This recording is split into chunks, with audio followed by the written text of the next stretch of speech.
Beautiful people, it's me, Pamela, on my YouTube. Cho, no, what's the T? Siyahlaziya. We've been saying, or should I say, I've been saying, Guti, things will turn around for the Central Mayor case, guys. We cannot give up. Things will turn around. Yabona General Shaban, that police officer, you can tell good Ubabum Dala, who was always proper at work, He's not a rogue cop. He knows what he's doing, he knows what he's talking about, and his memory is sharp. It's just like, can remember so many things, that guy. He's just like, no, I can't. I want to have a nice retirement. I cannot be having blood on my hands and people trying to papa me. Because look now, because he had so much information, that guy. That guy was poisoned, guys. His wife was actually unalived while he was coming out of a mall. What was that for? Even the spokesman of Senzo May were there at outside. You can actually go watch the video. It's 2 videos before this one. It's actually 1 video, in fact, before this one, where the spokesperson for the May was just saying, good time, please. What we've been repeating now, more than 10 people have been unalived in this case. People have been promised, this guy who did the 375 case for the people that were in the house was also promised, we will papa you. No, actually, they did threaten him too. They even went to his house. I've said that many times. The son was there, but Benza, all sorts of things. Guys, like for what? If you're telling the truth. Repeated again outside the union buildings. The 5 accused are not the ones. Can then the people who were in the house be arrested, all of them, so that they can just sing like canaries? They must just sing like canaries, honestly. We are tired. You can, guys, this is like such a crazy case. Remember, I even said, even internationally, they're laughing at us. It's like, what's wrong with you? Who are you protecting? What are you doing? It's just like, I don't want to be involved in that crap. Me. In 2021, I want to be chowing my man. Hopefully, they don't know his house, because so many people have been followed in this case, including late Tulani Mngomezulu. They just followed by one car, white Golf. And plotted with Gininda, their stuff is just turning around them. I'm like, alabalahlela kubo. And yambona nje lo baba wabantu General Lishabane ukuthi he is so legit to a point where uthi he even went. Angikhumbula uKhahla Sithole, i-National Commission. Now you had some rogue situations happening with him. Uthi uLishabane even took it up with him. But kwaphelela. So yabona, Osibi, yeah, they know exactly what has happened there. Or General Sibi, their lives are actually done. He couldn't even retire well. Usibi ufuna ukuretire with these impalas, ufuna ukuretire in prison. Lo muntu uLishabane is just like actually entertain nam. Like how this guy, the one of the spokes people on the Central Mayor case was saying ukuthi, and esdubuleni sonke then. Like, we understand? Because why are we not telling the truth, guys? Sengisho Gininda phela and his entourage, Omukhane noMukhulu, those people are gonna be arrested, guys. This is not some joke. uLishabane went as far as confronting Brigadier Gininda, who said to him, no, it's lies in Gininda. After Gininda, what Tumeli Gundani, Nali, that dreaded people ngamanga futhi nakhona. Dayisa abantu omuzi, sold them, literally, ingane zabantu. Taking bread from so many families, like I've been saying. Uzungu uyajele lo muntu together no Brigadier Gininda ne prosecutor konke plus ingane yakhona, everyone, the whole shoot bayahamba bayejele nengane yakhona uRosibanda. Uthi uGeneral Lishabane, he tried so many things to expose uGininda until his retirement. Cabanga, guys, no one listened to him. So many people that he were, besides uKhahla Sithole, the National Commissioner, useless. liyashona ilanga for ubrigadier Kininda ne-entourage yakhe and the Khumalozi. Sekuzophela. Angisakhulumi nje indaba kaLongo. Kuyiwa nje ejele guys. Basendleleni abantu. Their arrests are imminent. EJ50 umuntu nomuntu. At that time when General Shabane was exposing ubrigadier Kininda, wathi uBaloyi, "Oh no, ngeke. What are you talking about? Talking about Kininda like that. This is character assassination." Qhamuka wena. Hoyibo. uBaloyi guys babdonsa like he cannot believe himself. He wants to like angazi go away. He cannot believe himself right now. After Nominis was trashing him this morning, I was just like, when I'll show you. Ngizokubonisa together nomngane wakho Ratha. General Shabane says the last time he saw Umuzi kaKhulela Spear was when he said to him, "I don't know anything about Senzo Meyiwa's case. I did not analyze the guy. Don't even know the guy from above." So yeah, so Uli Shabane is just like, you know what, this guy Umuzi was only arrested for EUBs. They just added the Senzo Meyiwa case on him, and that whole thing yokuthi he had the gun that actually analyzed Senzo Meyiwa. Intenga nkazi zibe khona that gun uChiko took it. It's as simple as that. You know Lumgulukudu General Shadrack Sibiu Joseph was also implicated. They did speak to him and Kushuri Shaban, and he knows about this case. Senzo Meyiwa. Quickly wasukuma uBaloyi wathi, "I know it's hearsay." Like ovela to uRamsipele, you know what, I don't know, I'm not be arguing with you. Best thing njengoba kuyi-hearsay, it's fine. Ngicela nje kuphela ukuthi wena Lishabane concentrate on Zungu. Let's go on with that. Sibayeke labanye abantu noMakhubo actually ungam-mention, it's fine. uBaloyi now was taking out some documentation, reading for us ukuthi hearsay. What is hearsay? I can't be serious guys right now, because this is the same person. Yokinte yakhe hearsay. We fabricate stuff, this guy. But utshela thina manje cause ukuthi what is hearsay definition. You can't be serious right now. And it's not nice mase i-defense futhi gang up on him.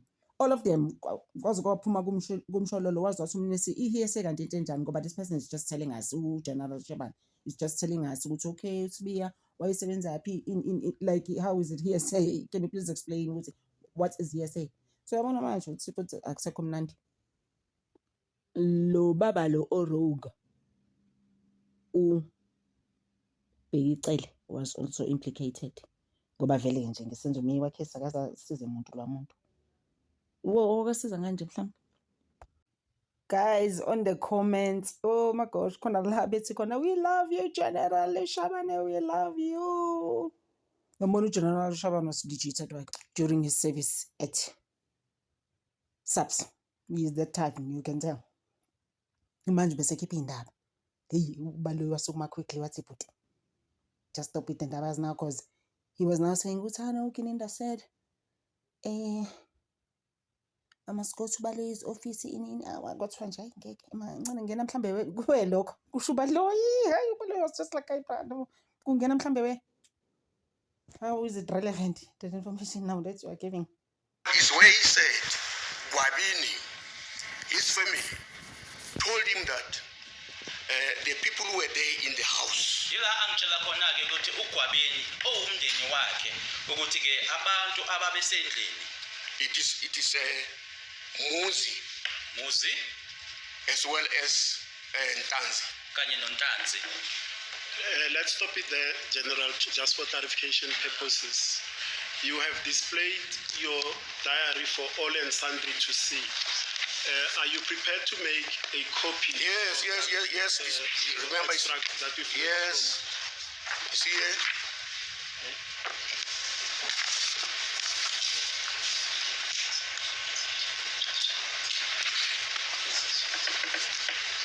Uyabuza ukuthi uyimisele yini uGeneral? No, I don't have a problem because really, remember, it's just only a sketch written by Zungu himself. Anginankinga ngoba ke uZungu uqobo ke umuntu owayibhalela lana. And there it is only him, nobody else. Yes. Lana kwakuyena phela akekho omunye umuntu. And the diary is clean, except on the January side there where it was only my few particulars. So this is clean as it. Akubhalanga lutho ke kuyona ke diary lena ngaphandle nje kuhlangothi lolu ke lukaJanuary la engangibhala nje imininingwane yami. It was a private diary. Kwakuyidayari engasiyona ke eyasemsebenzini nje eyami. General Chabad, I'm going to ask you this. Before you respond, let me finish my questions so that we don't talk over each other. Thank you so much. Now you say two names were sketched there. It was Muzi and Ntanzi. Yes, Sibiya, Moses Sibiya and Ntanzi. Yebo amagama amabili ke Moses Sibiya kanye noNtanzi. Okay. And did he tell you that the information regarding that name, he obtained it from somebody else? Yes. Ngaba washo yini kuwena ukuthi ke lokho ayekutshela kona ke imininingwane leyo phecelezi information wakuthola komunye umuntu yebo noma yinto ayitshela komunye umuntu yebo. And you said that he obtained that information from a person called Gwabini. Yes. Washo ukuthi lokho wakuthola ke kumuntu obizwa uGwabini. And were any specifics provided as to the alleged involvement of the two names that he sketched there, that is Moses Sibiya and Ntanzi? My Lord, he just told me that now Gwabini, his family, told him that these two were there. And then even said that now Muzi was the one who was saving the head and also he shot. He wrote here in my sketch. Owakusho kumina ukuthi ke wakutshelwa uGwabini ukuthi ke uMuzi kanye Ntanzi ke babe lapho nokuthi futhi ke uMuzi yilo owayifake isiqhoko and that he shot. And I asked him to say, please, can you allow me to talk to Gwabini? Because I want to transfer the good information to the detectives who are in the case. Nokuthi ke futhi ke wadukula ke ngase ngithi ke mina ke kuyena ngiyacela ke awungivumele ukuthi ngikhulume naye uGwabini ngoba ke ngifuna ke ukuthi ngithathe lokho akushoyo ngikudluliseleke kubona abaseshi noma ke abaphenyi ekuyibona abasebenza ngalo icala leli. He was very furious. He said, no, they are going to kill him. Please, you Shaban with your people there, you can see what to do. Lokho ke kwamenza ke ukuthi nje na wanentukuthelo ke wathi cha ngiyacela ke wena ke General Shabane wena ke nabantu bakho nizobona ke ukuthi anenzeni lapho. And then I briefed the late General Ndlovu of the provincial office. Ngase ke mina ke ngiqoqela yena ke noma ngikhuluma naye ke uGeneral Ndlovu obuya ke e-provincial office. I said, Zungu said he knows where's the firearm. Ngathi kuyena uZungu uthi uyazi ukuthi sikuphi isifana. General, remember my earlier question. Just okay. You made a report to General Ndlovu and what happened? Yeah. So I said, Zungu said, General, please don't go to the content of what you said. You made a report to General Ndlovu. Then what happened? Ndlovu said, General Shaban, I don't have transport now. Wasethi kumina ke uGeneral Ndlovu buka ke General Shabane njengamanje nje imoto anginayo. He said if the guy is prepared to go, because he said he's prepared to go to KZN at the police station to go and check the SAP 13 of the firearm which was handed in. Wasethi ke uma ke umlisa lona ke eyimisele ukuthi ke ngaye KZN ngoba ke wayekushilo ke ukuthi umisele ukuthi angaya ke eKZN epolice station ayobheka ke iSAP 13 where the firearm was booked in, la isibhamu esafakwa khona noma esabhalwa khona. And my lord, I believed him ngamkholwa ke mina because he's talking about the relative. Ngoba ke ukhuluma ngomuntu owumndeni. Let me break you there, General. You say that a person made a report to you about a firearm that was somewhere in KwaZulu-Natal. Who's that person? It's Constable Zungu. Uthi ke lana General kunomuntu owakhuluma ngesibhamu sise-KZN ubani loyo muntu uConstable Zungu. And what did he say about that firearm? He said Muzi shot another person there, their relative, and that firearm was handed in at the police station. Wathi noma akusho ukuthi umuzi kunomuntu amdubula lapho ukuthi ke futhi ke umndeni nokuthi leso sibhamu leso ke sandluliselwa ke noma safakwa ke epolice station.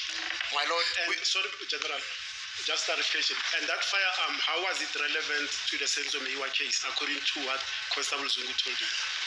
My lord, according to Constable Zungu, he said the same firearm which was at that side was used to kill Senzo Meyiwa. Okwashiwo uZungu ukuthi lesiya sibhamu lesiyana esingali yisona isibhamu esasetshenziswa ukubulala uSenzo Meyiwa. So sorry, General, I'm clarifying. Don't be in a hurry, because I want to get the totality of your evidence as crisply in chronological order, so that it makes sense to The court. the trial of fact at the end of the day. So he tells you that firearm that is allegedly used by accused number 1 to shoot some person in KwaZulu-Natal is the same firearm that is used to murder the deceased in the current Yes. case.